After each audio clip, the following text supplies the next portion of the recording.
Buenas tardes, mi nombre es Rosángela Colmenares, soy educadora, estudiante de la maestría de psicopedagogía y en esta materia de psicopedagogía institucional vamos a hacer una exposición sobre aspectos laborales en compañía de mi compañera Grecia Colmenares, quien más adelante adjuntará su parte de la exposición.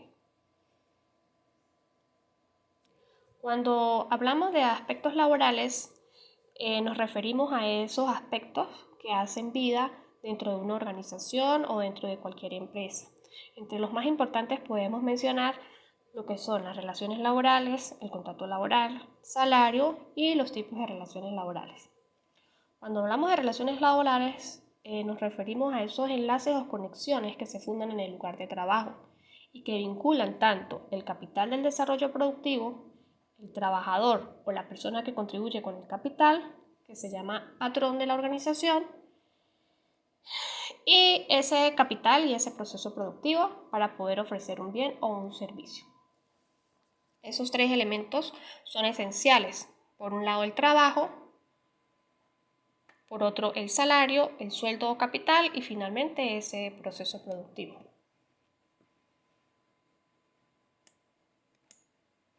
Cuando hablamos de contrato laboral nos referimos a todas esas reglas que rigen las relaciones de trabajo. Es como un documento que contiene esas normas obligatorias y esos derechos que son previamente acordados entre el patrón y el trabajador.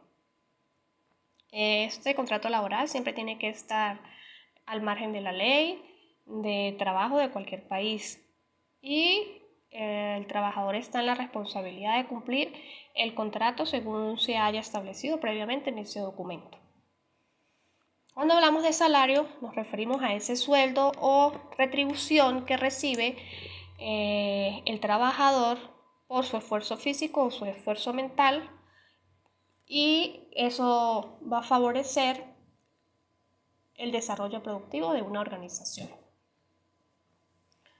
El Estado siempre crea un monto mínimo para los salarios, pero dependiendo de la organización y del tipo de trabajo que una persona realice, va a depender el salario que debe recibir.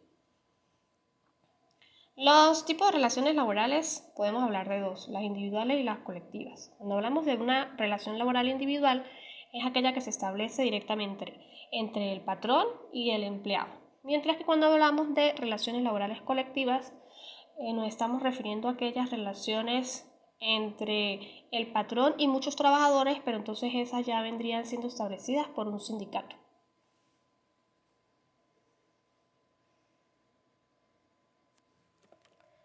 Otro aspecto laboral muy importante son los recursos humanos. Los recursos humanos hoy en día funcionan como un departamento dentro de las organizaciones que cumplen funciones específicas, pero eso tiene un origen. El origen remonta al año 1884. Fue John Commons el primero en usar el término recurso humano y luego esto se populariza al final de la Segunda Guerra Mundial, cuando se da el gran auge de los departamentos de recursos humanos.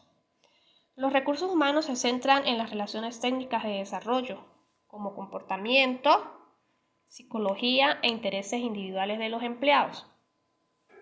Y tiene muchas funciones, entre ellas el reclutamiento y selección del personal, la motivación del personal, la gestión del talento humano, el seguimiento de ese personal y estar formando adecuadamente y permanentemente al personal que forma parte de una empresa o de una organización.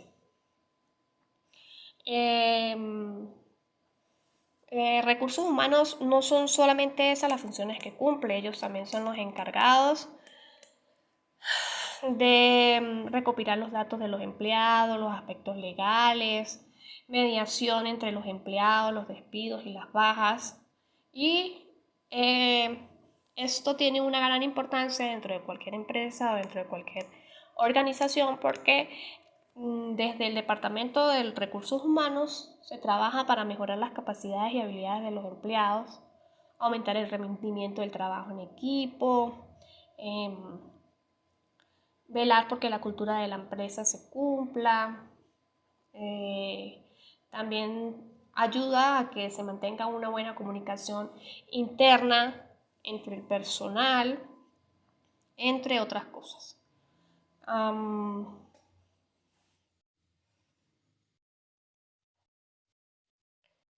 Cuando hablamos de la actividad laboral nos referimos al trabajo que una persona desarrolla o el trabajo que ofrece una organización. Y la actividad laboral es un derecho humano. Está concedido en la Constitución de la República de Venezuela. Todos tenemos el derecho a trabajar. Además, la actividad laboral ha tenido grandes avances. Hoy en día solo se cumplen 8 horas de trabajo, cuando anteriormente pues las horas de trabajo eran suficientemente largas, superaban las 12 horas. Hoy en día la actividad laboral es de menos horas de trabajo, tiene vacaciones pagas, las empresas deben asignar la ropa y las herramientas adecuadas para que esos empleados puedan desarrollar su trabajo adecuadamente.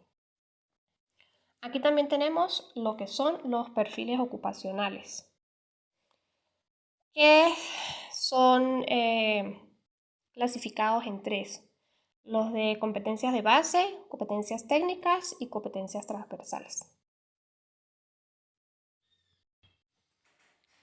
Esas competencias pues son las habilidades o las capacidades que debe poseer una persona para poder tener ese perfil ocupacional que desea. Cuando hablamos de las competencias de base, nos referimos a que una persona debe tener habilidades mínimas para ocupar un puesto. Por ejemplo, manejar el idioma inglés o manejar el idioma español, tener un mínimo conocimiento de matemáticas, tener buenas relaciones personales. Cuando hablamos de competencias técnicas ya nos referimos a algo más profesional, algo en lo que se ha especializado una persona. Por ejemplo, tener una competencia técnica, si hablamos en el caso de un trabajo para la cocina. Sí, competencia base la tendría una persona que sabe cocinar porque cotidianamente lo hace en su casa. Pero ya siendo una competencia técnica es porque esa persona se ha preparado y conoce técnicas de cocimiento de alimentos, técnicas del manejo de los cuchillos, de las herramientas de la cocina. Entonces posee un perfil un poquito más avanzado. Ahora, cuando hablamos de competencias transversales, pues estas son un poquito más valoradas en una organización. Esas competencias transversales más valoradas tienen que ver con la capacidad que tiene una persona para resolver problemas, la capacidad de organizar el trabajo, de ser responsable en ese trabajo, de trabajar en equipo, de ser líder, de tener autonomía y de mantener unas relaciones interpersonales adecuadas dentro de esa organización. Pues bien, la psicopedagogía ha ido avanzando y evolucionando muy rápidamente y ha empezado a extenderse a otros campos, no solamente al campo del aprendizaje escolar, sino que también atiende a adultos. Y ahora, pues también estamos hablando de lo que es el psicopedagogo laboral. Según Ana y Hernández, el psicopedagogo laboral estudio de las personas en situación de aprendizaje laboral, es la encargada de asesorar y orientar al adulto en el aprendizaje de la tarea y por lo tanto de colaborar en la inserción y permanencia del individuo en el mercado laboral, constituyéndose así en un sujeto trabajador. Quiere decir que como psicopedagogos también tenemos la función de intervenir para que las personas puedan desenvolverse adecuadamente y puedan aprender cada día a adaptarse a las situaciones que exige una empresa o una organización. Pues bueno, hasta aquí me corresponde la parte de mi exposición. Más adelante mi compañera Grecia continuará. Les doy muchas gracias por su atención.